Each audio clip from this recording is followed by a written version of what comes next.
Hello and welcome to another edition of UFO Video Addicts.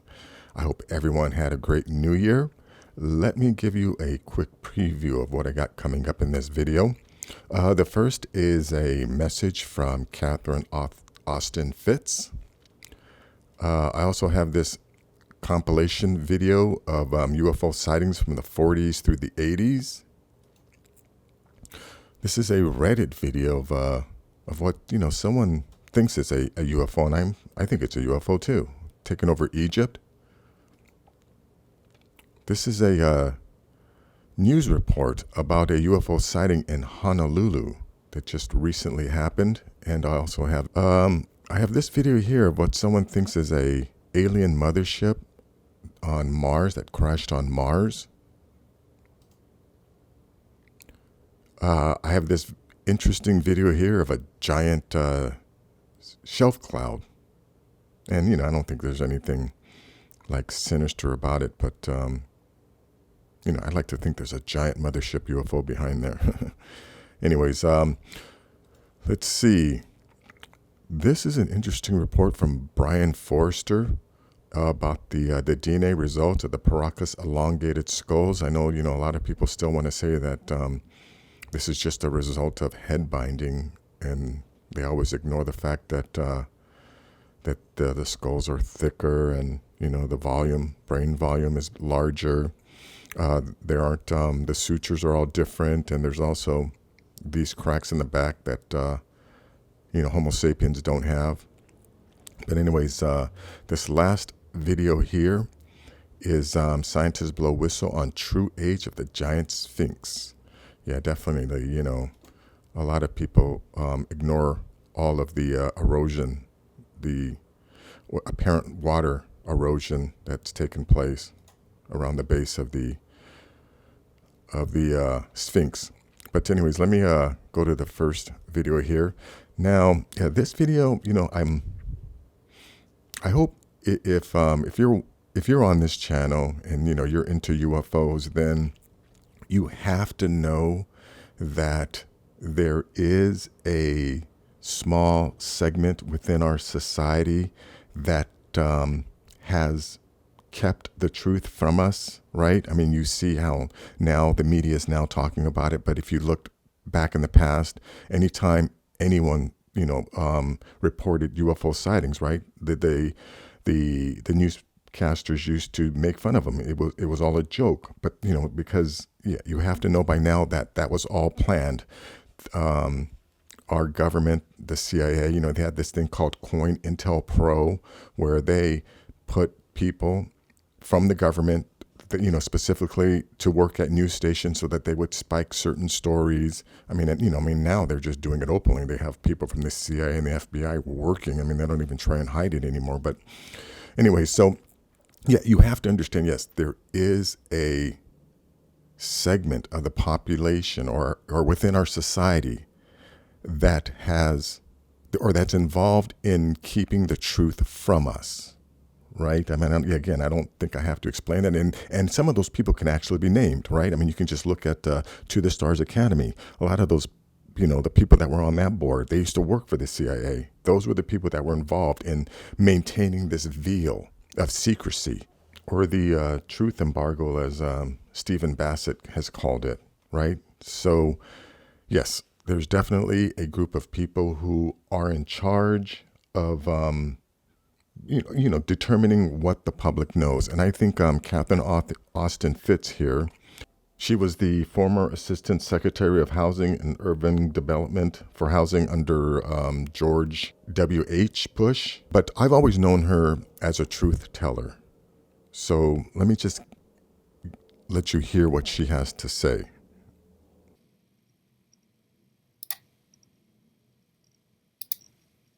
What is happening, I just published a huge study called The State of Our Currencies. And what I describe is the fact that for many decades, the dollar has been the reserve currency. And the system is what I would describe as long in the tooth. And the central bankers are trying to bring in a new system, but it's not ready to go yet. And what we're in a period of great change and uncertainty where the central bankers are trying to keep the dollar system going and accelerate. So they're trying to lengthen the dollar system, and then they're trying to accelerate bringing in the new system. And they have to bring in the new system without anybody quite realizing exactly what it is. So we've had a global reserve currency system, the dollar, and it needs to evolve and change, and it's long in the tooth. There's lots of unhappiness with the system, and the central bankers are trying to bring a new system. And to do it, they're trying to extend the old and accelerate the new. And it makes it a very chaotic thing, since much of the new is being tested and tried and prototyped, and it involves many different industries. So I describe the new system as the end of currencies. So we're not bringing in a new currency. We're essentially bringing in a new transaction system that would be all digital and essentially end currencies as we know them. So what they're trying to do involves essentially all the money on the planet. So it's big, it's complicated, it's messy, and the challenge they have is, how do you market a system that, if people understood it, nobody would want? And of course, the way you do that is with a healthcare crisis. And why is a healthcare crisis good for that? Because generally, if a few people want to control the many, the question is, how can you herd all the sheep into the slaughterhouse without them realizing and resisting? So the perfect thing is invisible enemies. So we had the war on terrorism, with invisible terrorists, and then now a virus is perfect because it's invisible. You can't prove that it doesn't exist because it's invisible. That's all I want to play here, because I don't want to get hit with a copyright violation, but I hope you can see where she's going with this. I kind of feel like I'm a very healthy person, and I don't like being treated like I'm sick all the time. And I understand why they're doing this. So again, I want to put this out there because I'm about exposing the truth. So anyways, I will leave a link to this video in the description.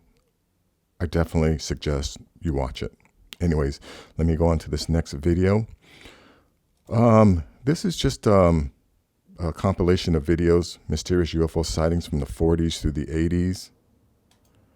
It gets into these sightings that have been going on for a long time.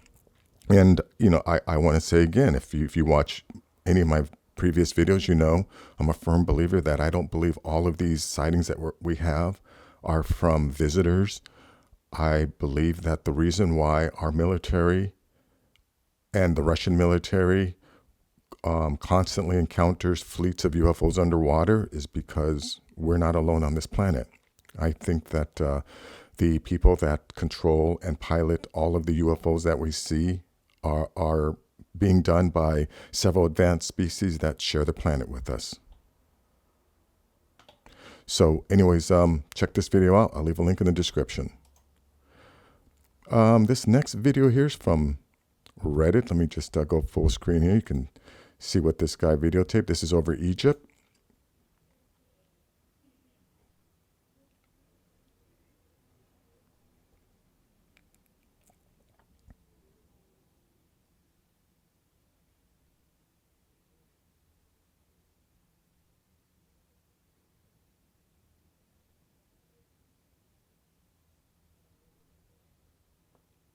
That's definitely something strange. I don't think that's a plane.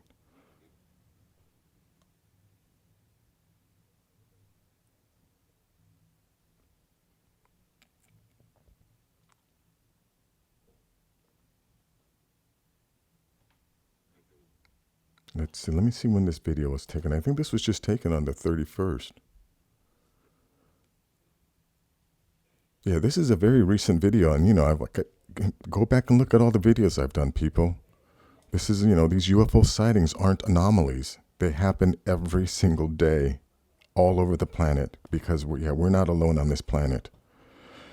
Let me see. Here's FAA notified after large blue UFOs seen above Oahu appeared to drop into ocean.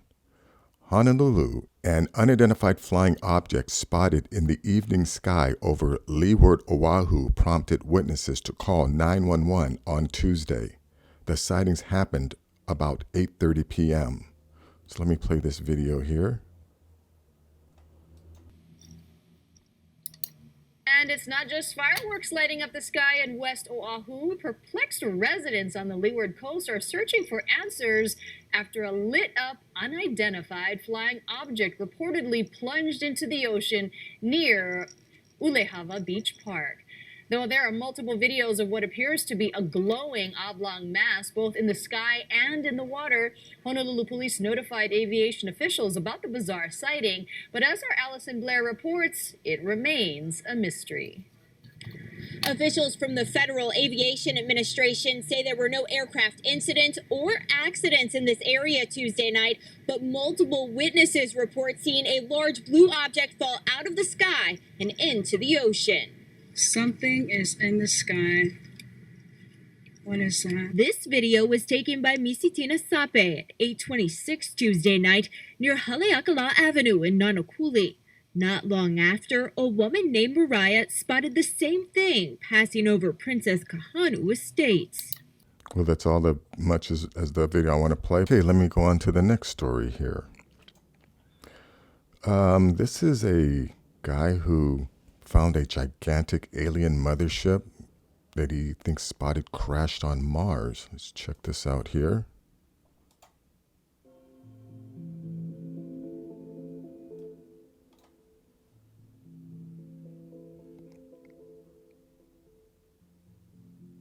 Yeah, that's definitely strange and unusual. There's nothing else like that in the area. Oh yeah, look at that triangle shape.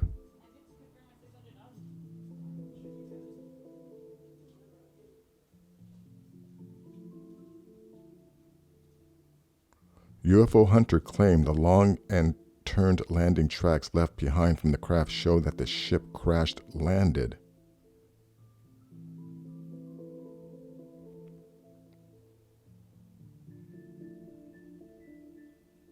Oh yeah, there's definitely something there. You know, again, I can't play all of this video, but I will leave a link in the description so you can check it out. Let me go on to this next video here. Yeah, this one, you know, again, this isn't UFO related, but it's pretty ominous.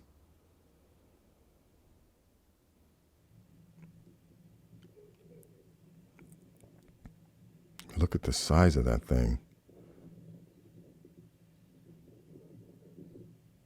And, you know, because I'm a UFO nut, I want to believe that there's a big, huge, giant UFO mothership behind there.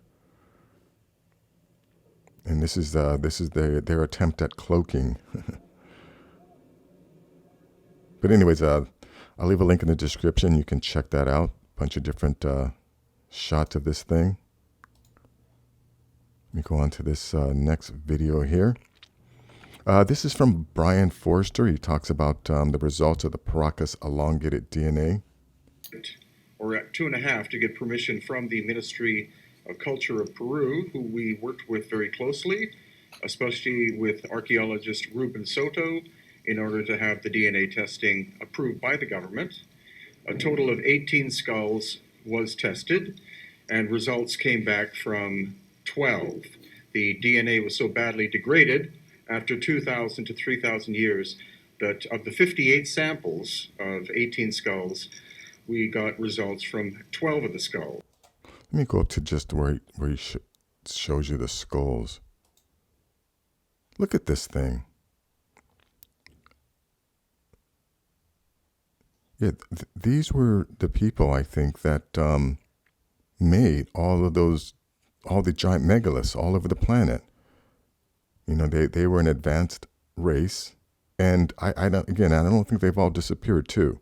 I actually think their descendants are still involved in, you know, controlling events on this planet, and definitely, you know, these people that I talk about who have to be in control of what, you know, we're allowed to know, and you know, and all the stuff that they try to hide from us are some of their descendants.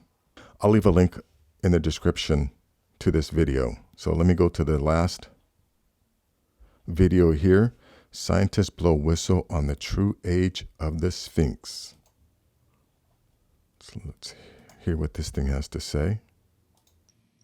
by a number of now lost civilizations, each far more capable in regards to stonework than the modern man, created a number of layers of far less eroded casing stones, each displaying a varying age, this evidence indicative of several attempts at conservation.